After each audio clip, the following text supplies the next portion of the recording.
1. Bull-Mel's position after the appointment. Adut was appointed to the exact position Bull-Mel previously held, presidential envoy on special programs.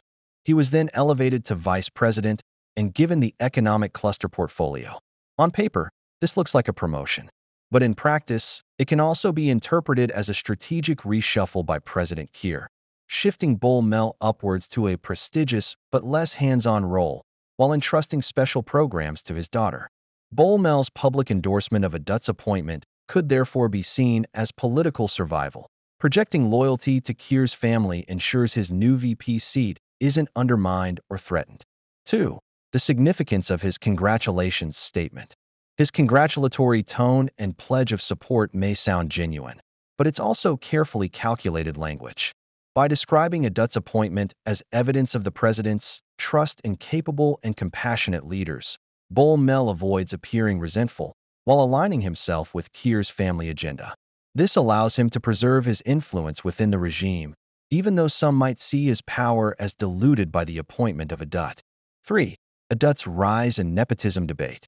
Adut's role has stirred controversy because it symbolizes a pattern of dynastic politics in South Sudan, where the children of top politicians are increasingly filling influential positions. Critics may view Bull-Mel's acceptance as coerced loyalty, since opposing Adut would mean directly challenging Kiir's family and risking his VP seat. Supporters, however, will argue that Adut's humanitarian record gives her a level of legitimacy, though much will depend on her performance. 4. What this means for Kiir's power structure. President Kiir is visibly consolidating his inner circle around family and trusted loyalists.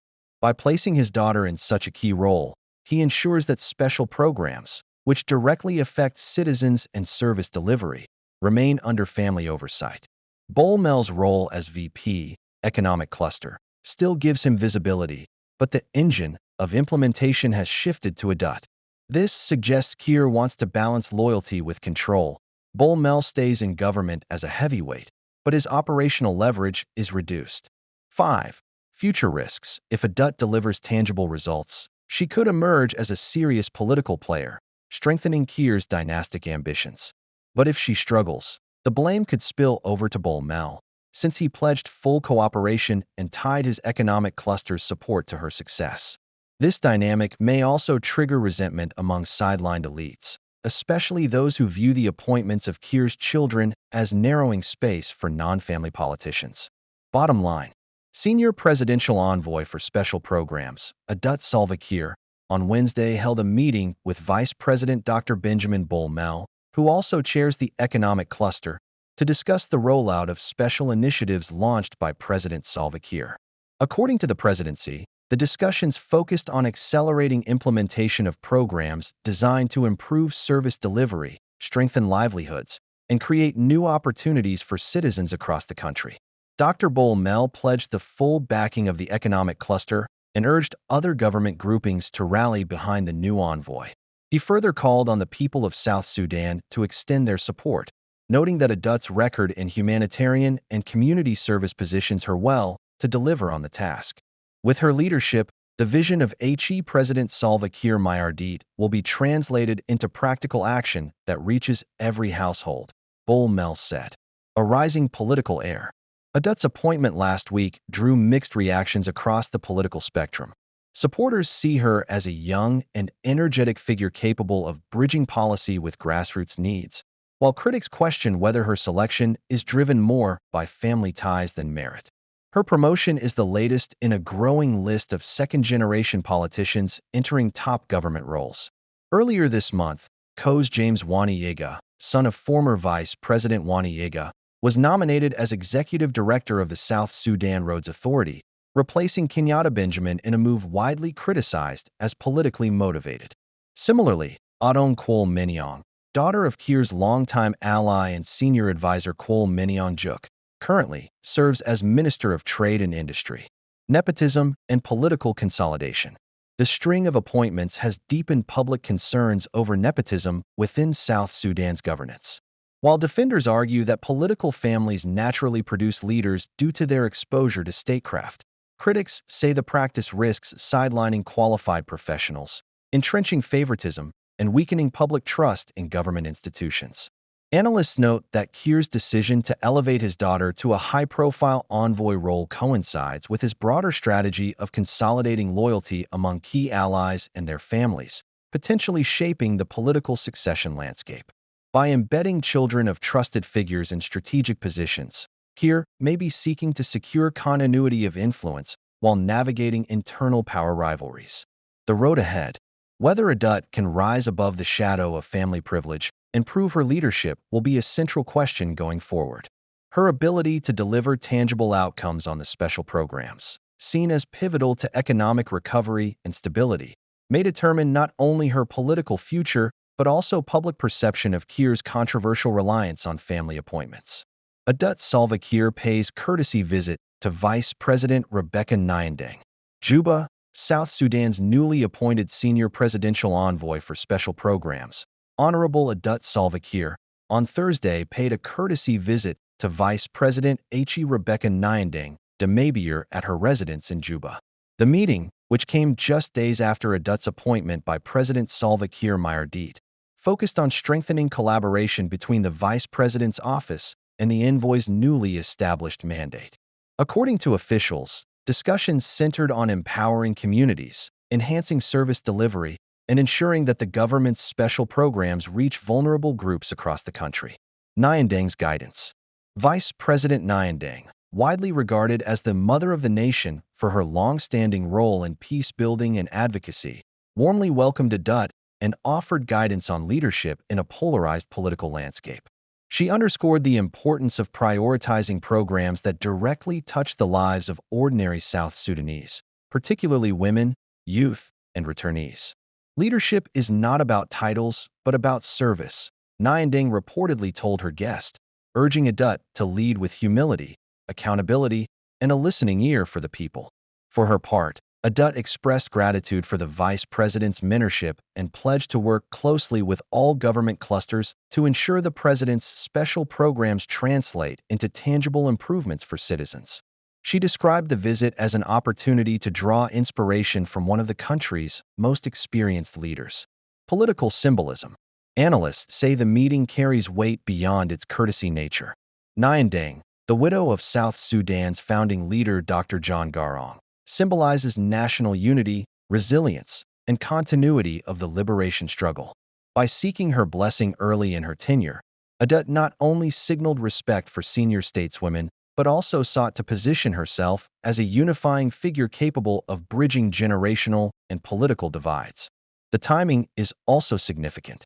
Adut's appointment has stirred debate, with critics questioning whether her elevation is rooted in merit or family connections. Her outreach to Nyandeng, a leader respected even among critics of the current administration, may be aimed at softening public skepticism and projecting legitimacy. Broader context of nepotism debate. Adut's new role is part of a broader trend of political heirs rising into government positions. Her appointment came on the heels of Co's James Waniyega, son of former Vice President Waniyega, taking over as executive director of the South Sudan Roads Authority. Similarly, Adong Kwol Miniong, daughter of Kwol Miniong Juk, serves as Minister of Trade and Industry. While defenders argue that children of political families inherit leadership instincts and exposure, critics warn that the trend entrenches nepotism, shuts out competent technocrats, and risks fueling discontent in a nation still recovering from conflict. Looking ahead, whether Honorable Adut can chart an independent course and demonstrate leadership beyond family privilege remains a central question. Her ability to deliver concrete results on the president's special programs and her outreach to respected figures like Vice President Nyandeng may prove decisive in shaping both her political future and public trust in the government's development agenda. For now, the courtesy visit signals an effort to ground her new mandate in unity and mentorship, drawing from the legacy of South Sudan's founding generation as she navigates the challenges of governance in a fragile state. Arrest of ex-Machar bodyguard signals rising political crackdown in South Sudan. August 27, 2025, Juba. South Sudan's fragile transition to peace has been shaken once again following the rearrest of Brig General Gabriel Kwok Dang, the former chief bodyguard of First Vice President Riek Machar, by National Security Service, NSS. agents in Juba. Kwak, a native of Unity State, was one of Machar's closest security aides during the bloody clashes that tore through the capital in 2013 and again in 2016. He had only recently been released on medical grounds after years in detention, but government sources confirmed that he was taken back into custody Wednesday under unclear circumstances. Arrest amid escalating political pressure. The SPLMIO, Machar's opposition faction, denounced the arrest as unlawful and politically motivated. Party spokesperson Pal Mai Deng told Radio Tamazuj that Kwak was detained along with 2 other individuals whose names have not been disclosed. This act is a violation of rights. You cannot arrest someone undergoing medical treatment, Mai said. Our message to the government is that it should not act outside the law. The move comes just a day after the National Assembly voted to strip opposition lawmaker Gatwech Lam Puch of parliamentary immunity. Puch had been arrested in March for denouncing what he called the illegal deployment of militia forces in Upper Nile State's Nasir County. Together, the arrests point to a broader crackdown on dissenting voices within Machar's camp. Who is Brig General Gabriel Kwak? Kwak is not just any opposition figure. He is a symbol of Machar's personal security and inner circle. As Machar's chief bodyguard during the violent confrontations in Juba in December 2013 and July 2016, Kwak was among those who shielded the opposition leader during his escapes from the capital. For many within the SPLMIO, Kwak represents loyalty and sacrifice, a man who endured years of imprisonment without breaking ties to Machar. His detention, therefore, resonates far beyond his individual case, striking at the morale of opposition loyalists who already feel marginalized by the current political arrangement. Civil society sounds alarm. Edmund Yakani, head of the Community Empowerment for Progress organization, CEPO, condemned the rearrest, describing it as a risky move that could heighten instability. The continued acts of arrests and aggression among our political leaders reflect political indiscipline and a lack of tolerance, Yakani said. Arresting and detaining opponents in a political struggle is a dangerous act. It risks weakening democratic practices and derails efforts to build trust between rival parties.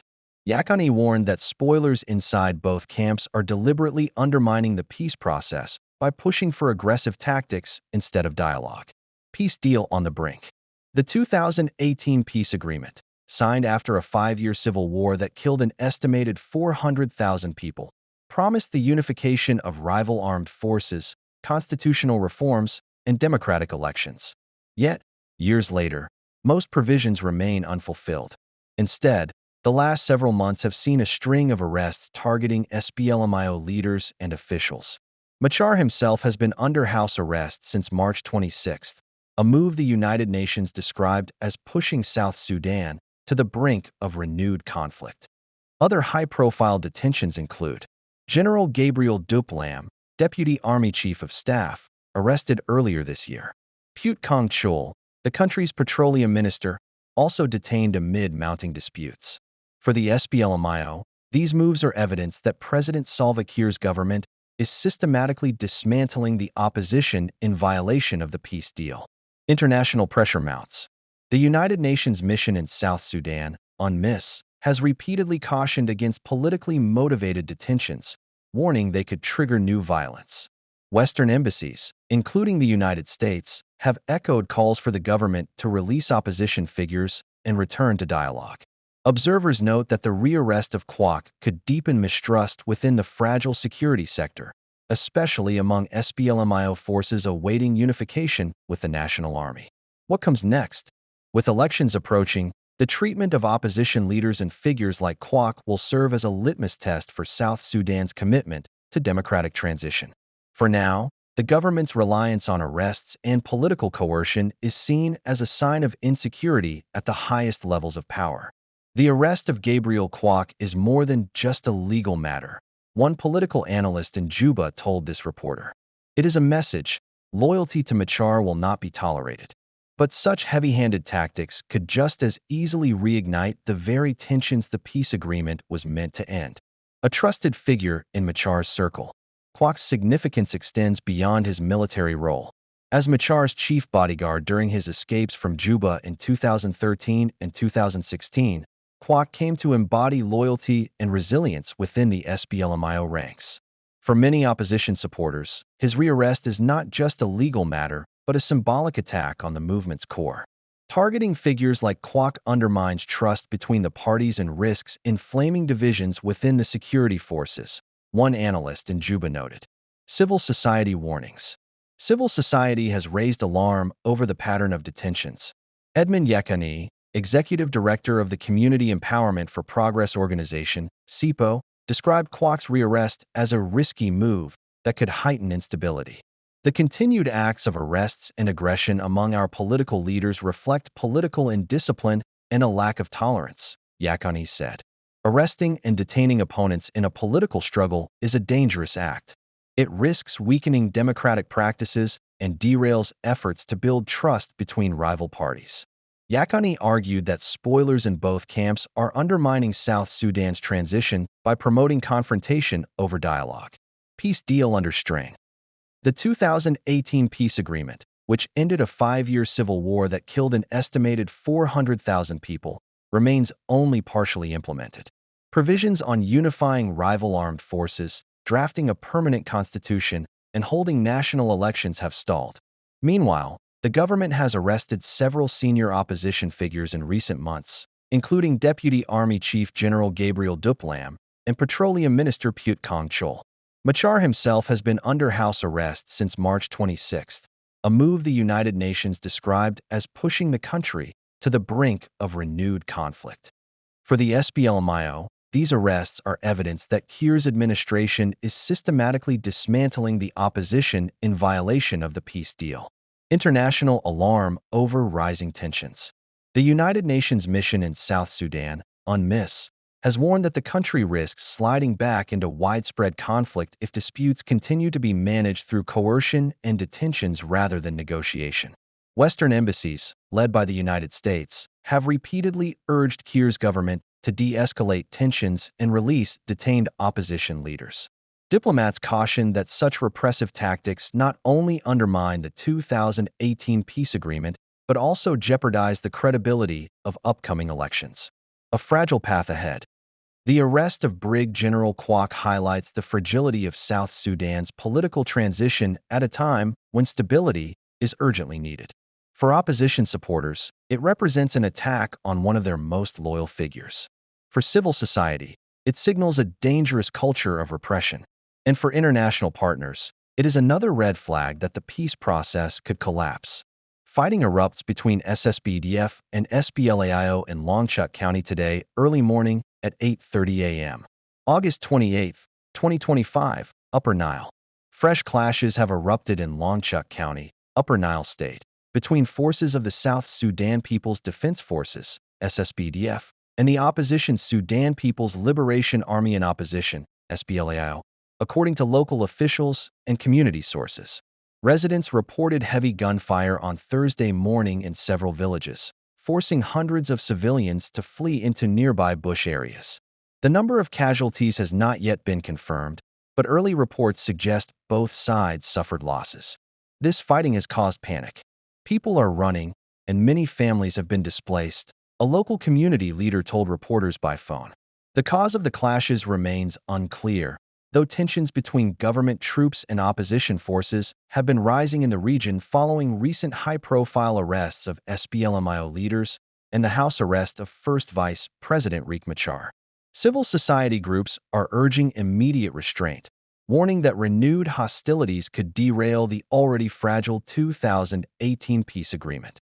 The United Nations mission in South Sudan, UNMISS, said it is monitoring the situation closely and expressed concern for the safety of civilians caught in the crossfire.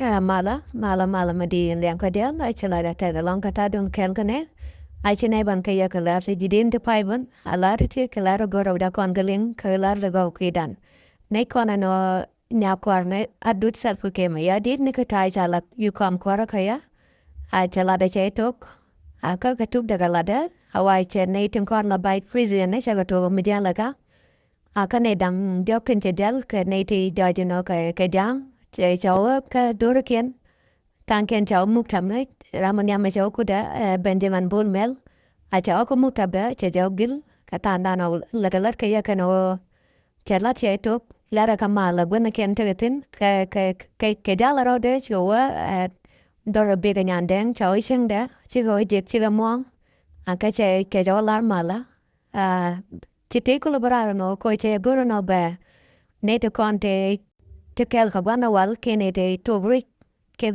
ke gur kuma sa Sudan ka gwan kel alara kamala kene de kone chala by prison na cha ko wajan bawa ka kone doctor ma char bo gwa cha dara gwa cha yen tanu be olar mala keno chala keto ka biti jabo no jen kata na ne chala keto ba de gwi no da goro no ba kone doctor ma char ba yi kamra duliana jel kata chala keto ka je du no kwai kaman bitwok mi bawa dar rika ba gul chan ke bi korai mado dia na ki an wala ke ga korum yitwa ka lunga chup ar korum atwa kam dina kuma kana ne de kon de la dina aiwo kala don no chi korum chi rom kam den du no ta te to ga de talo mi cha latin kala ne jeno ko gwaru no wang chi korum chi kana mo chi to kam dina kuma kana dina aiwo akwa ka white ami enta gwamana titine kana go ne de yan kalen ka yan gwa kama ka asala da te dala mi jira mutong na ben gore jano de chana lama de jagor ako de jin ram kal mo de larten kon la wan ka jan chana lama de ka je kuja machlara ka dala gata mar